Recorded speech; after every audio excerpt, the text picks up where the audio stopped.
Olá, sejam bem-vindos a mais uma aula aqui do nosso curso.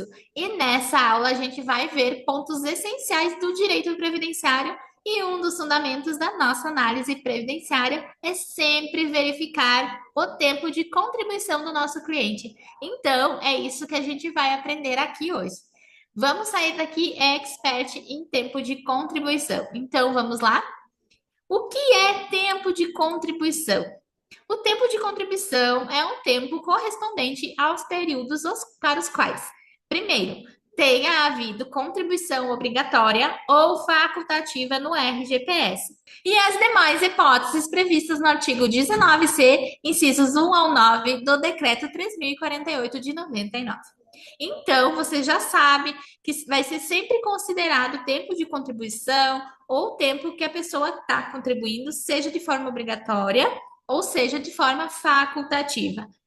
Como essas demais hipóteses que estão nesse artigo 19C, que elas trazem algumas situações diferentes. Mas antes, a gente vai entrar nesse ponto do tempo de contribuição. A gente precisa saber sobre a responsabilidade pelo recolhimento. Por quê? Porque isso vai impactar diretamente lá na hora da nossa análise do tempo de contribuição. A gente sabe que existem duas formas de responsabilidade pelo recolhimento. O recolhimento ele pode ser responsabilidade do próprio segurado ou ele pode ser responsabilidade de terceiros. Para você entender melhor, eu fiz uma tabelinha para você olhar sempre que quiser saber quem é o responsável pelo recolhimento. Olha só, empregados, quem é o responsável por recolher a contribuição do empregado para o INSS? É o empregado que tem que ir lá fazer a contribuição dele, ou alguém vai recolher por ele, já vai passar para o INSS? No caso do empregado, é a empresa que vai fazer essa contribuição, ela que vai fazer o recolhimento, né? E vai repassar para o INSS. No caso, então, do trabalhador avulso, quem é o responsável? Ou a empresa, ou o equiparado, que é o órgão gestor ou sindicato. Então, também não é ele que é o responsável pela própria contribuição. E o empregado doméstico, quem que é o responsável pelo recolhimento dele? É o empregador doméstico. E o contribuinte individual, que trabalha por conta própria. Como assim ele trabalha por conta própria? O que que isso quer dizer? É aquele contribuinte que ele não trabalha para uma pessoa jurídica, ele trabalha por conta própria. A gente vai aprofundar um pouco mais essa questão mais para frente, tá? Mas vocês vão entender direitinho esse detalhe. Nesse momento, você precisa saber que o contribuinte individual que trabalha por conta própria e não para uma empresa ou para outro CNPJ, ele é o responsável pela sua contribuição. E o MEI também. O MEI é o responsável por fazer o seu próprio recolhimento. E o contribuinte individual, que presta serviços para a pessoa jurídica a partir de abril de 2003. A partir de abril de 2013, o contribuinte individual que presta lá o serviço para outra para a pessoa jurídica deixou de ser o responsável pela sua própria contribuição. Então, nesse caso, é a empresa a responsável por fazer esse recolhimento. E onde que diz isso? No artigo 216 do Decreto 3.048 de 99. Então, esse contribuinte, ele não é responsável pelo seu próprio recolhimento. E o segurado facultativo? Quem é o responsável pela contribuição do segurado facultativo? É o próprio segurado. O último, então, que a gente vai ver é o segurado especial. Quem é o responsável pela contribuição do segurado especial? A regra é o adquirente da produção. Como assim? A contribuição do segurado especial funciona de uma forma um pouco diferente. Não é o segurado que chega lá e paga o INSS. E essa contribuição não é feita com base, por exemplo, no salário de contribuição. Ela é feita com base na renda proveniente da venda da produção desse segurado especial, né, que é o trabalhador rural. Então, o que que acontece? Por exemplo, quando uma pessoa vai lá e compra um produto desse trabalhador rural, é feito o recolhimento de um tributo e uma parte desse tributo vai lá para o INSS. Então, é por isso que eu coloquei aqui no nosso slide que, em regra, é do adquirente da produção, que é a pessoa que chega lá e faz a compra e indiretamente vai ser realizado o recolhimento do valor da contribuição do segurado especial.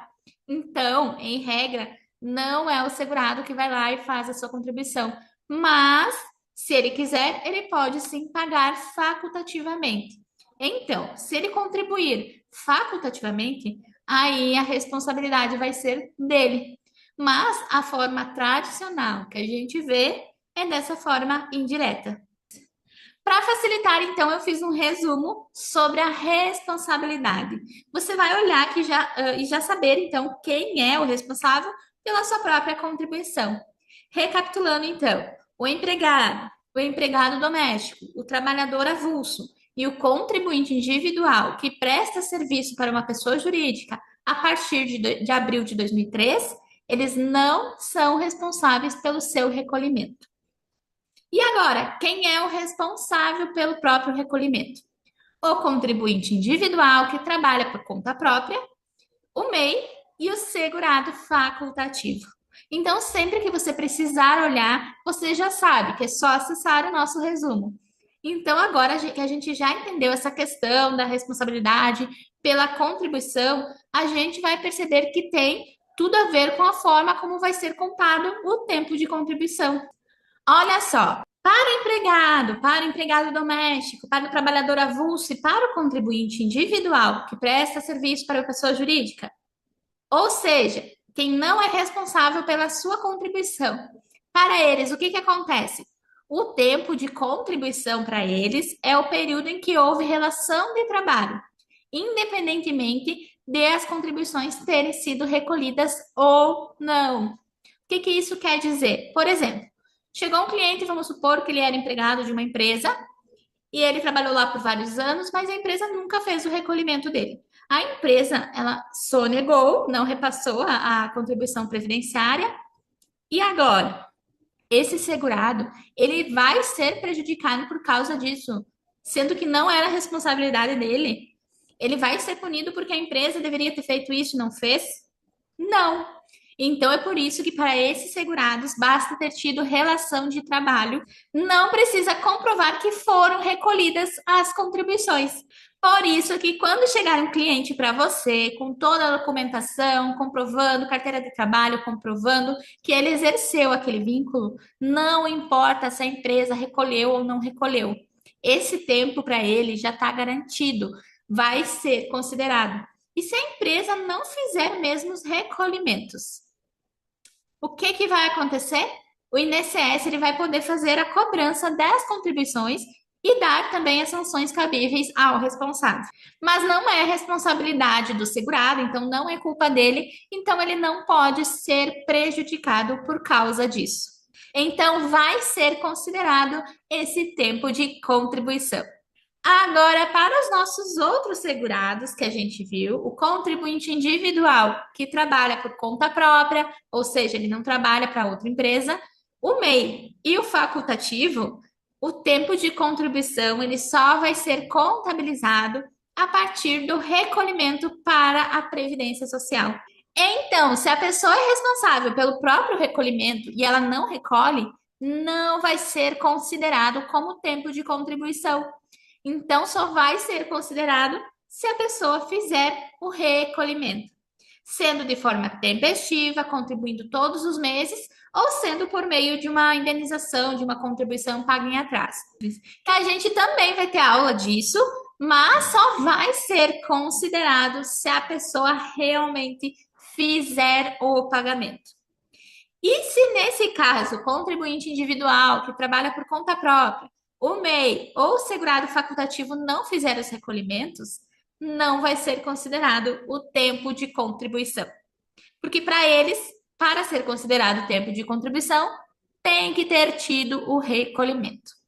Vocês lembram que a gente falou que o tempo de contribuição é o tempo que tem havido contribuição obrigatória ou facultativa ao RGPS? Ou as demais hipóteses previstas no artigo 19c, do inciso 1 ao 9 do decreto 3.048 de 99? Leia esse artigo com muita atenção, porque é importante você conhecer essas informações, tá? Porque lá diz o seguinte: considera-se tempo de contribuição o tempo correspondente aos períodos para os quais tem havido contribuição obrigatória ou facultativa ao RGPS, dentre outros. Ou seja, o que a gente colocou lá no início. Então, primeiro, contribuição efetuada por segurado que tenha deixado de exercer a atividade remunerada que eu enquadrava como segurado obrigatório da Previdência Social. Então, aqui está falando que a contribuição do segurado facultativo vai ser considerada como tempo de contribuição também. O período em que a segurada recebeu salário maternidade.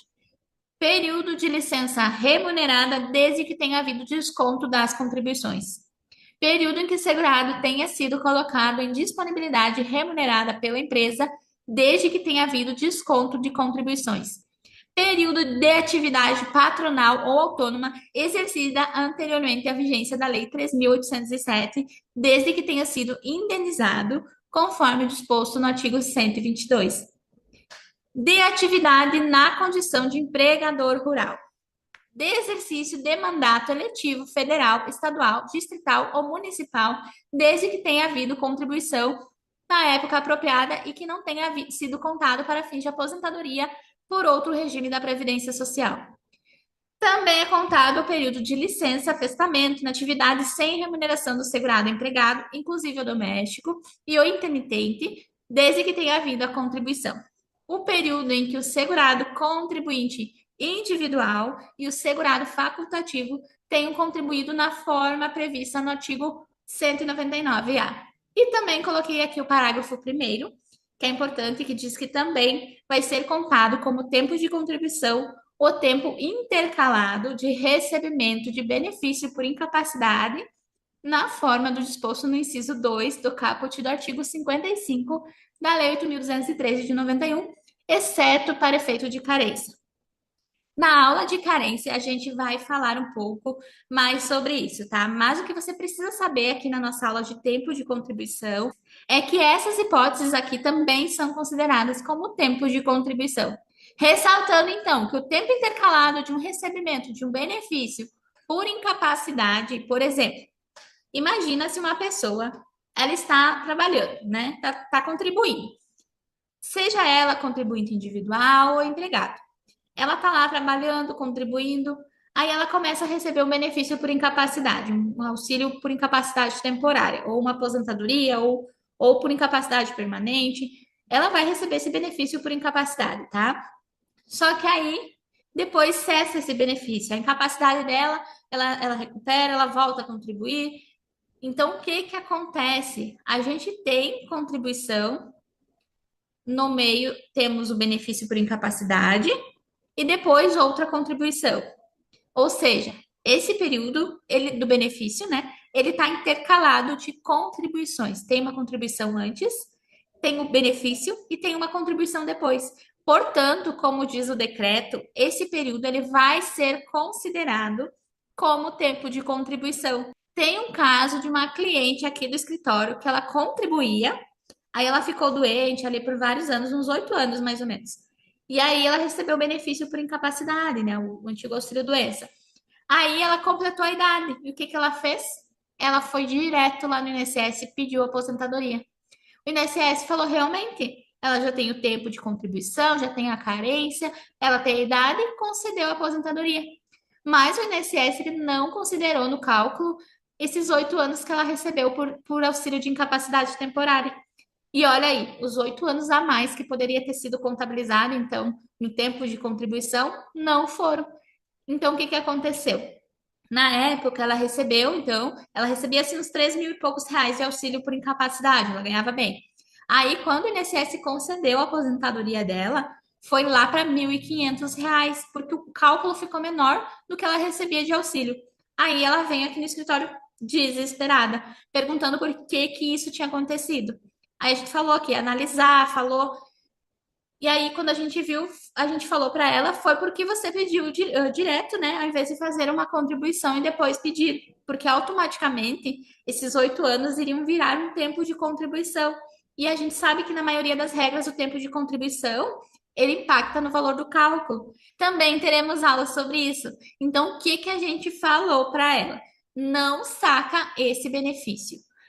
A sorte é que ela vem aqui na hora que foi deferido e ela viu o valor. Então, ela não tinha sacado nada, porque não pode sacar nada, nem o benefício, nem o PIS, nem o FGTS, nada. Então, a gente falou para ela, não saca, não põe as mãos nesse dinheiro.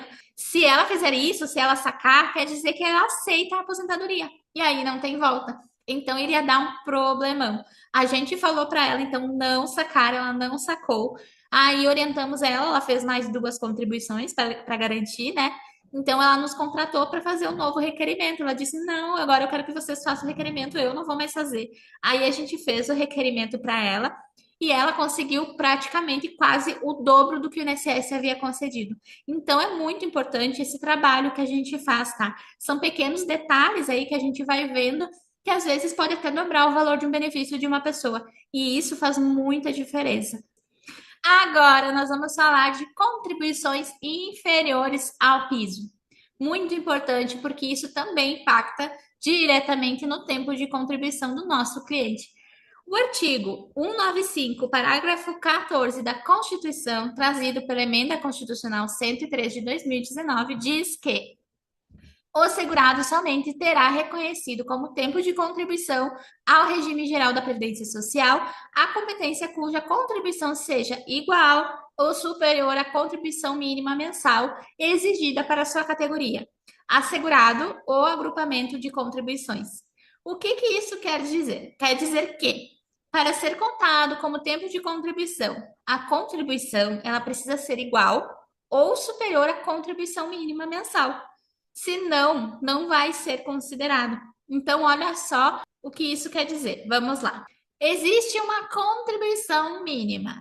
A gente já até falou sobre isso na aula de salário de contribuição, salário de benefício, que existe uma contribuição mínima. Se a contribuição for igual ou superior ao mínimo mensal, ela conta como tempo de contribuição.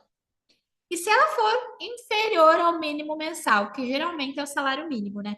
Ela não vai contar como tempo de contribuição. O indicador do CNIS também aponta essa informação. Geralmente é o indicador PREC menor min, que é utilizado então para demonstrar que essa contribuição ela foi inferior ao mínimo mensal. E agora, a gente vai precisar fazer um reajuste de complementação, utilização de excedente ou agrupamento de contribuição. A gente também vai ter uma aula só disso, então fiquem tranquilos. Mas é só para você entender um pouco, porque depois a gente vai aprofundar. Fique tranquilo. Complementação é você pagar a diferença. Então, por exemplo, faltou para a pessoa R$ 200 para atingir o mínimo daquele mês. Então, a pessoa tem que contribuir sobre esses R$ 200. Não vai ser os R$ 200, tá? A gente está falando do salário de contribuição. Então, no salário de contribuição daquele mês, vamos supor que é o mínimo, né? A pessoa foi lá e contribuiu sobre esses 200. Aí ela vai ter que fazer uma complementação. Também tem aula disso que a gente vai falar como que faz essa complementação, tá? E a utilização de excedente é o seguinte: você vai pegar duas contribuições, uma contribuição foi acima do mínimo e a outra foi um pouco abaixo. Então, você pode pegar o que sobrou de uma contribuição e passar para a outra contribuição que está abaixo, para assim as duas ficarem pelo menos ali no limite mínimo mensal. E o agrupamento de contribuições é, por exemplo, vamos supor que você tem três contribuições lá abaixo do mínimo. E se você juntar essas três, dá o valor de uma contribuição no limite mínimo mensal. Então, você pega essas três contribuições, junta e faz um agrupamento de contribuições. Tudo isso também a gente vai aprofundar na aula específica, pode ficar tranquilo. E agora, como é feita a contagem do tempo de contribuição? A primeira coisa que você precisa saber é que a emenda 103 de 2019, ela foi um divisor de águas. A gente tem uma regra de contagem de tempo de contribuição antes da emenda 103 de 2019 e a gente tem também uma nova forma de contagem que é a partir da emenda 103 de 2019. Então, como que funciona? Olha só, até a emenda 103 como era feito o cálculo de contribuição? Ele era feito de data a data. Então, o tempo de contribuição de uma pessoa era exatamente o número de anos, meses e dias efetivamente trabalhados, certo? Então, por exemplo, era 5 anos que você tinha efetivamente trabalhado, então são 5 anos que você vai ter contados como tempo de contribuição. Aí chegou a emenda 103 de 2019, falou então que a partir de agora vai ser considerado mês a mês. Não vai ser mais data a data, vai ser mês a mês. E como que é isso? Você vai considerar todos os dias do mês como tempo de contribuição. Por exemplo, a pessoa trabalhou só 15 dias naquele mês e vai ser considerado como tempo de contribuição todo mês. Imagina que o mês tem 30 dias e ela trabalhou só 15. Vai ser considerado os 30 dias? Vai, mas com uma condição: desde que o salário de contribuição mensal seja igual ou superior ao mínimo. Ou seja, depois da emenda 103 de 2019, vai ser considerado mês cheio, independentemente da quantidade de dias trabalhados, mas desde que o salário de contribuição mensal tenha sido igual ou superior ao limite mínimo mensal. E aonde que está essa regra? A regra anterior, então, a forma que o cálculo funcionava lá até 13/11/2019 é o seguinte: é o artigo 188-G do decreto 3048 de 99, que foi incluído então pelo decreto 10.410 de 2020. E a parte após a emenda 103 de 2019 está prevista lá no artigo 19C do decreto 3048, incluído pelo decreto 10.410 de 2020. Então, o artigo 188-G, ele fala o seguinte: o tempo de contribuição até 13/11/2019 será contado de data a data desde o início da atividade até a data do desligamento, considerados além daqueles referidos no artigo 19C e seguintes períodos. Inclusive, vale a pena você olhar esse artigo 188-G, porque tem coisas que eram consideradas tempo de contribuição antes da emenda que não são mais. Por isso que ele fala aqui, até além dos referidos no artigo 19C e seguintes períodos. Então, vale a pena você ler o artigo 188-G do Decreto 3048 de 99. E o artigo 19C está falando do tempo depois da reforma. Diz o seguinte: as competências em que o salário de contribuição mensal tenha sido igual ou superior ao limite mínimo serão computadas integralmente como tempo de contribuição, independentemente da quantidade de dias trabalhados. Então, eu fiz um exemplo aqui para você conseguir visualizar. Vamos lá? Vamos supor que o Silvio, ele foi demitido então no dia 4 de agosto. E o Gustavo, ele também foi demitido no dia 4 de agosto. Só que qual é a diferença? O Silvio, ele foi demitido no dia 4 de agosto, antes da emenda 103 de 2019. Já o Gustavo, ele foi demitido no dia 4 de agosto, mas em um ano após a emenda 103 de 2019. Nesse caso, eles trabalharam quantos dias no mês de agosto? 4 dias. Então, eles vão receber remuneração proporcional aos dias trabalhados. É assim que funciona quando a pessoa é demitida. Uma observação, demissão. Então, quer dizer que eles são o quê? Empregados, né? Então, tá tudo certo. No caso do Silvio, então, mesmo que a base de cálculo seja inferior ao valor mínimo, é contado, então, 4 dias. Por quê? Porque não existe essa regra de ter que ter igual ou superior ao mínimo, porque ela veio com a emenda 103 de 2019. Então, não importa, mesmo que a base de cálculo seja inferior a um salário mínimo ou ao mínimo, vai ser considerado os 4 dias. Agora, o exemplo do Gustavo. O Gustavo ele foi demitido depois da emenda 103 de 2019, no dia 4 de agosto. Se o salário de contribuição do Gustavo for igual ou superior ao mínimo, só se for igual ou superior ao mínimo, vai ser quanto tempo para ele? Vai ser 30 dias, porque a regra diz que se for igual ou superior ao mínimo, vai considerar o mês cheio. Então, mesmo que ele já tenha trabalhado só 4 dias em agosto, vai ser considerado os 30 dias. É aqui que eu queria usar o exemplo de uma pessoa aí que ganha muito, né? Porque para trabalhar 4 dias e ser maior que o mínimo, né? Então vamos supor que ele ganhava muito bem. Então vai ser considerado, mesmo ele tendo trabalhado somente os 4 dias. E agora, para a gente conseguir internalizar, vamos fazer um exercício. Vamos lá? Verônica, então, foi contratada como empregada em uma loja no dia 25 de março de 2019 e demitida no dia 5 de novembro de 2019. Então, quando o mês de admissão, como no mês de demissão, o salário recebido proporcional aos dias trabalhados resultou em valor inferior ao salário mínimo. Qual o tempo de contribuição da Verônica nesse período? Primeiro passo é verificar se foi antes ou após a emenda 103 de 2019. Então, a gente viu aqui que o tempo de contribuição ele é anterior à emenda 103 de 2019. Então, vamos para o segundo passo. O segundo passo, a gente aprendeu que antes da emenda de 2019, para assegurar a empregada, mesmo se o salário dela for inferior ao mínimo, seria considerado o tempo de contribuição. Então, a gente vai fazer o cálculo de data a data.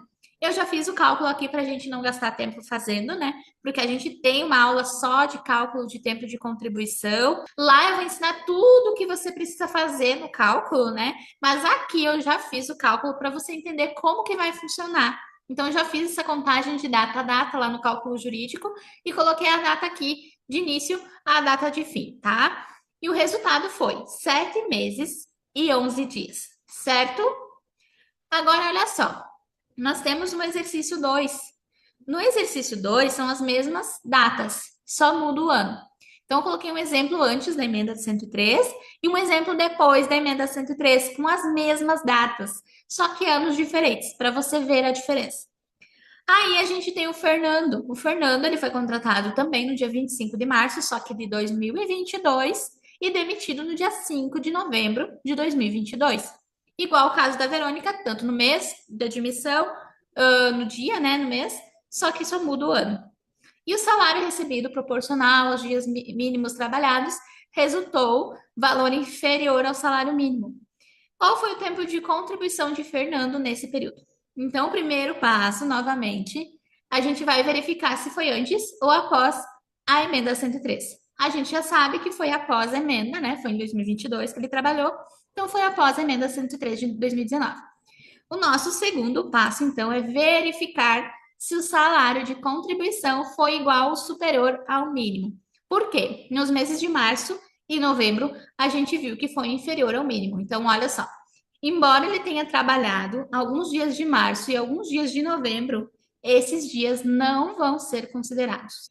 Por quê? Porque o salário de contribuição desses dias foi inferior ao salário mínimo.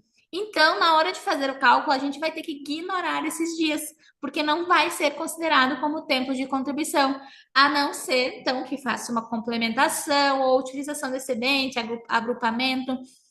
Mas aqui nesse caso, a gente está calculando supondo que não vai ser feito, tá? Então, o que que a gente vai contar? A gente vai considerar, na hora de calcular, só os meses de abril a outubro, que vai resultar, então, em 7 meses. Gente, é muito importante que você saiba disso, porque suponha que esses dias proporcionais tenham sido superior ao mínimo. O que que iria acontecer ali, tanto em março quanto em novembro? Iria aumentar 2 meses no tempo de contribuição, mesmo ele tendo trabalhado, por exemplo, somente 5 dias em novembro. Iria considerar como se ele tivesse trabalhado todos os dias no mês de novembro. Além disso, você precisa saber sobre a possibilidade de exclusão dos salários de contribuição da média. A emenda 103 de 2019, lá no artigo 26, parágrafo 6º, ela disse que poderão ser excluídas da média as contribuições que resultem em redução do valor do benefício, desde que mantidos o tempo mínimo de contribuição exigido, vedada a utilização do tempo excluído para qualquer finalidade. A gente também vai aprender mais sobre isso nas aulas de cálculo, tá? Mas basicamente, o que que tá falando aqui? Na hora que você vai calcular a média do seu cliente, a gente soma tudo e depois divide pelo número de contribuições. Mas, às vezes, quando tem algumas contribuições baixas, elas fazem o que com a média? Elas diminuem. Então, elas reduzem o valor da média. Então, a emenda 103 de 2019 diz que você pode excluir da média as contribuições que reduzem o valor do benefício. Só que você não vai poder usar esse tempo para nada. Se você excluir, não vai entrar no cálculo, que é o objetivo, né? Que não entre no cálculo, né? Mas também não vai contar como tempo de contribuição, não vai contar como carência, não vai contar como nada. Por isso que tem que ter muito cuidado, e além disso, tem outro ponto muito importante que é, desde que é mantido o tempo mínimo de contribuição exigido. Então, não pode excluir contribuições se a pessoa não tem o tempo mínimo exigido. Por isso que tem que ver a regra, qual é o tempo mínimo exigido, e aí a pessoa vai ver o tempo mínimo, as contribuições excedentes que você vai poder excluir. Mas se ela nem chegou no tempo mínimo ainda, ela não vai poder fazer nem essa exclusão, tá? Ou seja, se o segurado optar por excluir um salário de contribuição do cálculo da média daquele mês, também vai ser excluído do cálculo de contribuição. E quando você exclui uma contribuição, ela impacta porque a gente está falando do cálculo da média. Mas fica tranquilo, porque a gente tem uma aula sobre tudo isso aqui no Clube dos Planejadores, tá? A gente vai passar em detalhes pelos cálculos de todos os benefícios. Então, você sabe o que é o salário de benefício, né? O salário de benefício, certo? Então, o cálculo da média, que é o cálculo do salário de benefício que a gente já aprendeu, as contribuições você exclui na hora de calcular o salário de benefício, de calcular a média do cliente. Elas podem impactar depois no cálculo da renda mensal inicial. Dependendo da regra, pois depois da emenda 103 de 2019, a maioria das regras de cálculo, elas estão escritas dessa forma aqui, ó. Acréscimo de 2 pontos percentuais para cada ano de contribuição que exceder o tempo de 20 anos para o homem e 15 anos para a mulher, como a gente vai demonstrar na aula respectiva.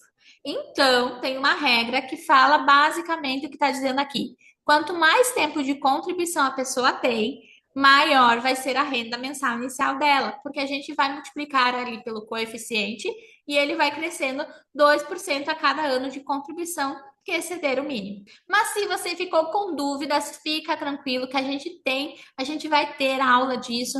Eu já quis colocar aqui essa observação, pois na hora de excluir lá no salário de contribuição da média, na hora de descartar, né, que também é chamado de descarte de contribuições, você tem que ser muito cuidadoso. Por quê? Porque essa contribuição não vai valer para mais nada e pode impactar também no cálculo lá da renda mensal inicial.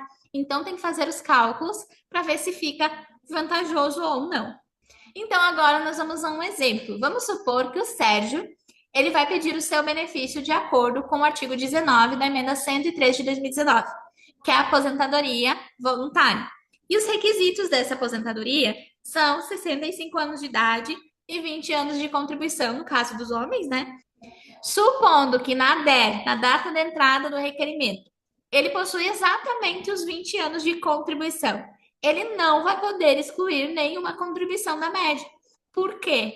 Porque a gente viu que para você poder excluir, você precisa ter pelo menos o mínimo. Se ele tiver exatamente os 20 anos, que é o mínimo de tempo de contribuição exigido, ele não vai poder excluir nada, senão ele vai ficar com menos. Aí ele não vai cumprir os requisitos, né?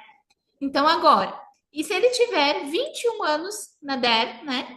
21 anos de contribuição, aí ele vai poder excluir. Ele vai poder excluir 12 meses, né? E ficar com os 20 anos. Por exemplo, ele vai excluir esses 12 meses, né? 12 contribuições. E quando ele ficar com 20 anos, aí ele não vai poder excluir mais nada. Lembrando que essas competências excluídas também não poderão ser utilizadas para o cálculo da renda mensal inicial e nem para o tempo de contribuição. Então, antes de encerrar essa aula, tem um recado muito importante. Tem um dever de casa para você que está aqui embaixo da aula. Tem alguns exercícios sobre o tempo de contribuição com o gabarito. Então, eu vou pedir para você, tente fazer os exercícios, não olhe a resposta antes da hora, tá? Que tem o gabarito ali também para você. E qualquer dúvida que você tiver, deixa aqui nos comentários. E agora eu quero saber se você gostou dessa aula. Quero que você me conte qual foi o seu maior aprendizado aqui nos comentários. Muito obrigada pela sua companhia e até a próxima aula.